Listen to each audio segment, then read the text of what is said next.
इस वीडियो में हम लोग चैप्टर 2 अम्ल क्षारक एवं लवण से जुड़े हुए कुछ प्रश्न और उनके उत्तर को जानने की कोशिश करेंगे। प्रश्नों को समझेंगे और उत्तर खोजेंगे। शुरू करते हैं पहले प्रश्न से। पहला प्रश्न ये कहता है कि कोई धातु यौगिक है और इस धातु यौगिक का नाम दिया गया है ए। इस धातु यौगिक की जब हाइड्रोक्लोरिक अम्ल के साथ अभिक्रिया होती है ना, तो एक गैस बनती है और बुदबुदाहट उत्पन्न होती है। इसमें कोई भी गैस बनी और ये गैस क्या करती है कि जलती हुई मोमबत्ती को बुझा देती है।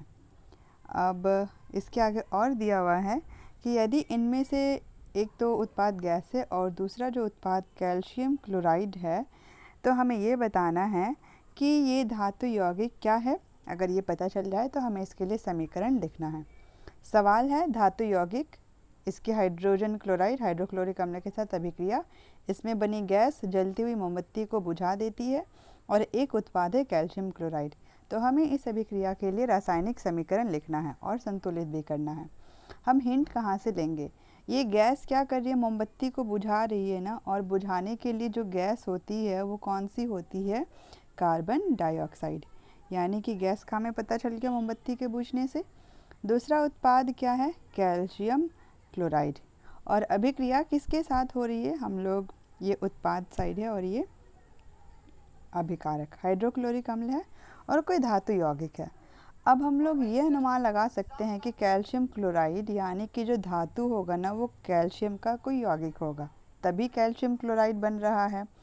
और कार्बन डाइऑक्साइड तभी बनती है जब किसी अम्ल की किसी धातु के कार्बोनेट के साथ अभिक्रिया होती है, और इन दोनों की अभिक्रिया में बनता है कार्बन डाइऑक्साइड गैस, एक लवण, और साथ में बनता है जल। तो हम लोगों का अब काम क्या हुआ कि हम लोग इस समीकरण को संतुलित करेंगे और लिखेंगे, यानी लिखकर संतुलित करेंगे। तो हमारा समीकरण क्या होगा? क्योंकि कैल्शियम क्लोराइड बना और कार्बन डाइऑक्साइड गैस, तो जो धातु यौगिक होगा वो कैल्शियम कार्बोनेट हो गया, और इसके साथ है तनु हाइड्रोक्लोरिक अम्ल। इन दोनों की अभिक्रिया से क्या बन रहा है? कैल्शियम क्लोराइड, ये जल, और वो गैस जो जलती हुई मोमबत्ती को बुझा देती है। तो ये हो गया समीकरण। अब हमारा दूसरा काम क्या हुआ? संतुलित करना है। किसकी मात्रा में अंतर आ रहा है? अगर हम देखें तो क्लोरीन और हाइड्रोजन की संख्या में अंतर है, तीर के बाईं और दाईं तरफ। और अगर हम हाइड्रोक्लोरिक अम्ल के सामने 2 लिखते हैं तो ये संख्या बराबर हो जाती है। कैल्शियम की संख्या बराबर CO3, एक CO2 और यहाँ पर O, CO3 हो गया, 2H H2, Cl2 Cl2 हो गया। तो ये पहला प्रश्न था, ये पेज नंबर 24 में है। अगला क्वेश्चन लेते हैं। ये क्वेश्चन हम लोग लेते हैं पेज नंबर 27, क्वेश्चन नंबर 3। ये क्वेश्चन ये कह रहा है कि हाइड्रोक्लोरिक गैस जो है ये कैसी है? शुष्क है। और ये शुष्क हाइड्रोक्लोरिक गैस शुष्क लिटमस पेपर का रंग नहीं बदलती है। कारण क्या है? यानी कि पेपर भी शुष्क है, हाइड्रोक्लोरिक गैस भी जो है ये भी शुष्क है। कारण क्या है कि रंग नहीं बदलेगा? हम लोग जानते हैं कि लिटमस पेपर का रंग तभी बदलता है जब ये किसके संपर्क में आता है? अम्ल रहा तो हाइड्रोजन आयन, और अगर क्षार रहा तो हाइड्रोक्साइड आयन। अगर हाइड्रोजन आयन अम्ल की स्थिति में, अम्ल के केस में, और हाइड्रोक्साइड आयन क्षार के केस में नहीं रहे तो लिटमस पेपर का जो रंग है ना, ये रंग भी नहीं बदलेगा। अब इन दोनों आयनों के बनने के लिए, हाइड्रोजन आयन हाइड्रोक्साइड आयन बनने के लिए क्या होना ज़रूरी है? जल की उपस्थिति। लेकिन सवाल में क्या है? गैस भी शुष्क है और लिटमस पत्र भी शुष्क है। इसका मतलब क्या है कि वहाँ पर जल नहीं है। जल नहीं होने से हाइड्रोजन आयन नहीं बनेगा, और इससे क्या होगा? जो लिटमस पेपर का रंग है वो भी नहीं बदलेगा।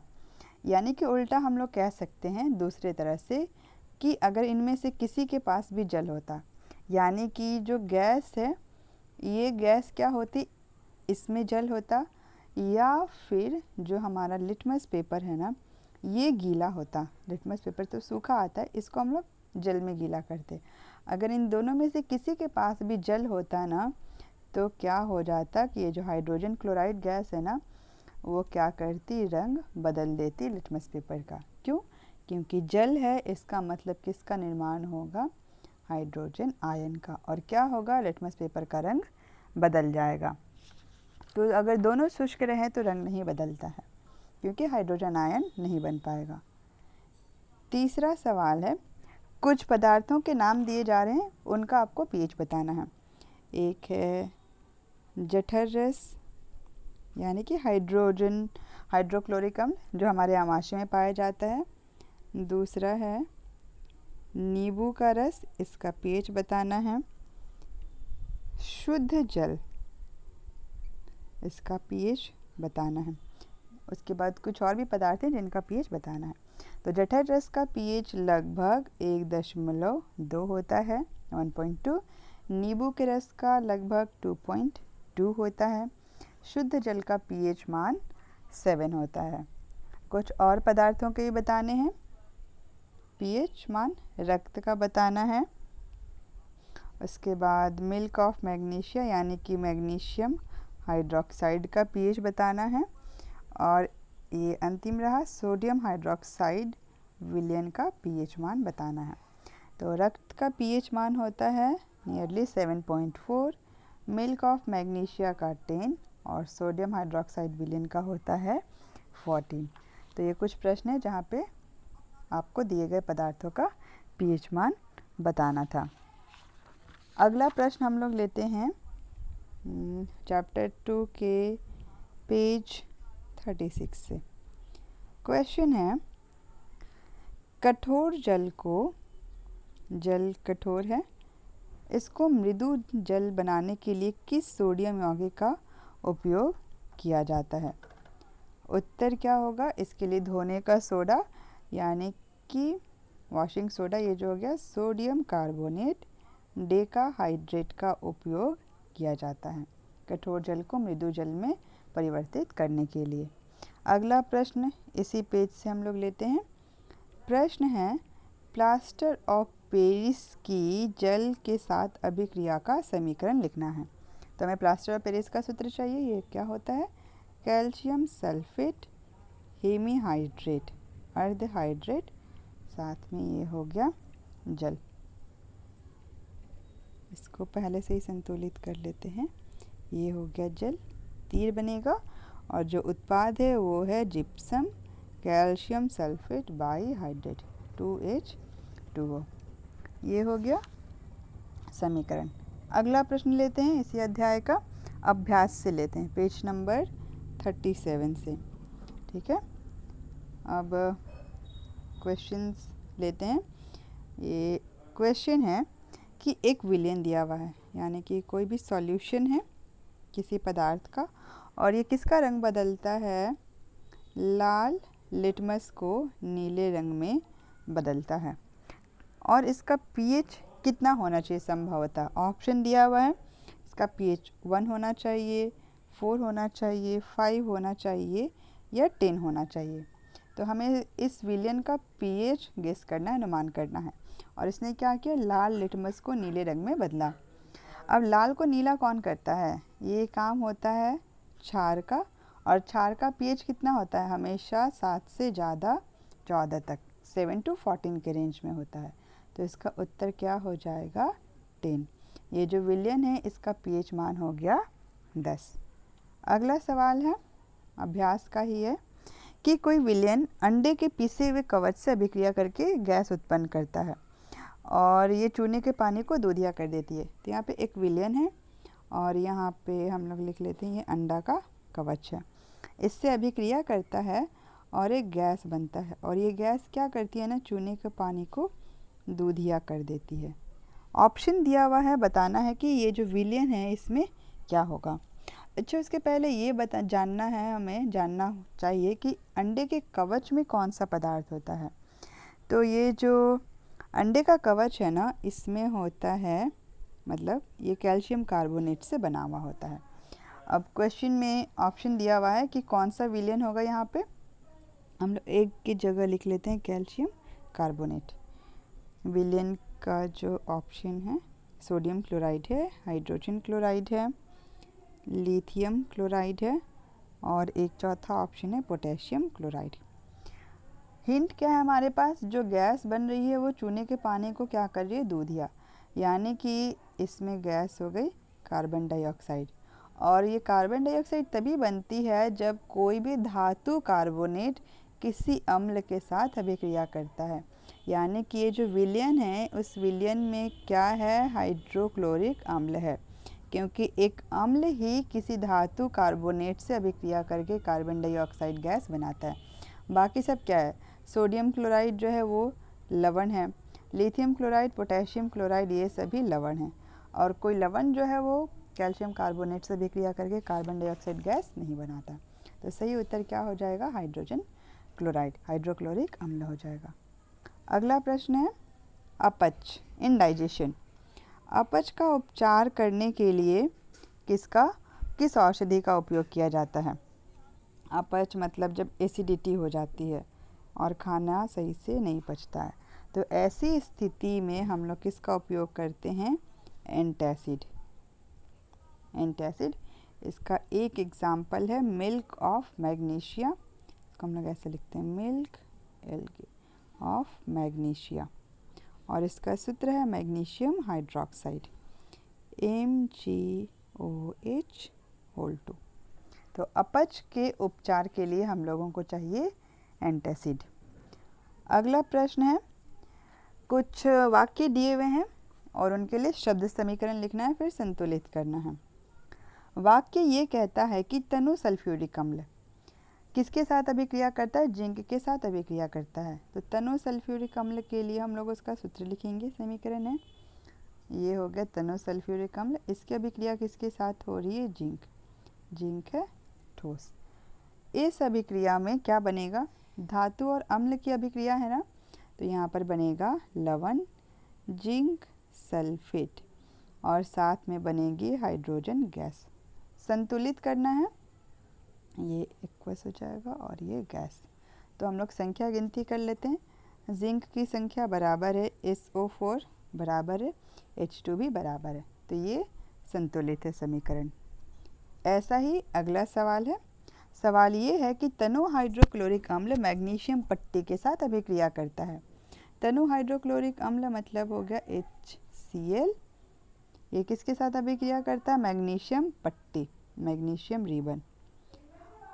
अब बताना है कि क्या होगा, मैग्नीशियम हो गया धातु, ये हो गया अम्ल, अम्ल और धातु की अभिक्रिया में बनेगा क्या, लवण और हाइड्रोजन गैस। अगला काम हो गया संतुलित करना, तो हम लोग कैसे करेंगे, मैग्नीशियम की संख्या बराबर है ना, अंतर कहाँ से शुरू हो रहा है, हाइड्रोजन और क्लोरीन की संख्या में। बाईं तरफ यानी यहाँ पर एक एक है इन दोनों की संख्या, और इधर कितनी है, 2 है। तो अगर हम यहाँ पर 2 लिख देते हैं तो इन दोनों की संख्या क्या हो जाती है, बराबर, यानी 2HCl plus Mg, it forms MgCl2 plus H2, और ये समीकरण क्या हो गया, संतुलित। ऐसा ही अगला सवाल हम लोग लेते हैं, और ये कहता है कि तनु सल्फ्यूरिक अम्ल एल्युमिनियम चूर्ण के साथ अभिक्रिया करता है। तनु सल्फ्यूरिक अम्ल एल्युमिनियम चूर्ण है, यानी कि ये ठोस है, इसके साथ अभिक्रिया करता है। अभिक्रिया करने से फिर से ये क्या है, धातु अम्ल, क्या बनेगा, लवण Al2SO4 ये एल्युमिनियम सल्फेट का सूत्र होता है, और बनेगी हाइड्रोजन गैस। किसकी संख्या में अंतर हो रहा है, एल्युमिनियम की संख्या और SO4 सल्फेट की संख्या में 3 है, हम बराबर करते हैं 3 लिखकर। संख्या किसकी बदल गई, हाइड्रोजन गैस की, दाईं तरफ भी 3 लिख दिए बराबर। एल्युमिनियम की संख्या में परिवर्तन है, यहाँ पे हम लोग लिख देंगे 2। तो अब ये समीकरण भी हो गया संतुलित। अगला सवाल, तनु हाइड्रोक्लोरिक अम्ल लौह के रेतन के साथ अभिक्रिया करता है। यहाँ पर भी अम्ल है, नाम से ही पता चल रहा है, हाइड्रोक्लोरिक अम्ल, लौह का रेतन, यानी कि ये भी हो गया ठोस। अभिक्रिया होगी, ये फिर से धातु और अम्ल की अभिक्रिया है, तो क्या बनने वाला है यहाँ पर, आयरन क्लोराइड और बनेगा हाइड्रोजन गैस। समीकरण को संतुलित करना है, HCl के सामने 2 लिख देंगे, समीकरण हो जाएगा संतुलित। अगला और अंतिम सवाल हम लोग बनाते हैं। क्वेश्चन कहता है कि 5 विलयन है A, B, C, D, E, और जब इनकी सार्वत्रिक सूचक से जांच की जाती है ना तो इनका pH आता है। इनका pH है, यहाँ पे लिख लेते हैं pH 4 है A का, B का 1, C का 11, D का 7, E का 9। अब सवाल ये है कि इनमें से उदासीन कौन सा है। उदासीन विलयन का pH मान कितना होना चाहिए, 7, यानी कि D जो है वो क्या हो गया, उदासीन। तो इनमें से D उदासीन, क्योंकि इसका pH है 7। अगला सवाल ये कह रहा है कि इनमें से कौन सा प्रबल क्षार है और कौन सा प्रबल अम्ल है। इसकी परिभाषा हम लोगों ने क्या पढ़ी है, प्रबल अम्ल और प्रबल क्षार, प्रबल अम्ल और प्रबल क्षार। हमने ये पढ़ा है कि किसी अम्ल का pH मान जितना कम होगा वो उतना ही प्रबल होगा। क्षार के लिए किसी क्षार का pH मान जितना अधिक उसकी प्रबलता भी उतनी अधिक। इनमें से सबसे कम pH किसका है, सबसे कम pH है B का, यानी कि ये B जो है वो अम्ल हो गया। इनमें से और कौन सा अम्ल होगा, 7 से कम जिसका pH है, यानी कि A भी क्या होगा, अम्ल ही होगा। लेकिन इन दोनों में से प्रबल अम्ल कौन होगा, जिसका pH कम है। pH किसका कम है, B का, तो B हो गया प्रबल अम्ल। क्षार कौन कौन सा होगा, C क्षार है क्योंकि pH मान 7 से ज़्यादा है, E भी है क्षार क्योंकि ये भी 7 से ज़्यादा है। इनमें से pH मान ज़्यादा किसका है, C का, तो प्रबल क्षार हो गया C। अब अंतिम सवाल ये बच गया कि जब प्रबल क्षार हो गया तो इनमें से दुर्बल अम्ल कौन सा है और दुर्बल क्षार कौन सा है। तो ये चुनना आसान हो गया। अम्ल अभी कौन सा बच गया है, A, तो A हो गया दुर्बल अम्ल। क्षार कौन सा बचा है, E, तो E हो गया दुर्बल क्षार। एक अंतिम का भी अंतिम सवाल हम लोग बना लेते हैं। ये सवाल है, उदासीनीकरण अभिक्रिया क्या है, और इसके 2 एग्जाम्पल्स देने हैं। उदासीनीकरण अभिक्रिया, तो इसकी परिभाषा क्या है कि किसी अम्ल और क्षार की परस्पर अभिक्रिया जिसमें क्या बनता है, जिसमें लवण और जल का निर्माण हो, उस अभिक्रिया को हम लोग क्या कहेंगे, उदासीनीकरण अभिक्रिया। अम्ल और क्षार की परस्पर अभिक्रिया जिसमें लवण और जल का निर्माण हो, इस अभिक्रिया को उदासीनीकरण अभिक्रिया कहते हैं। उदाहरण 2 लिखने हैं, हम लोग उदाहरण लिख लेते हैं।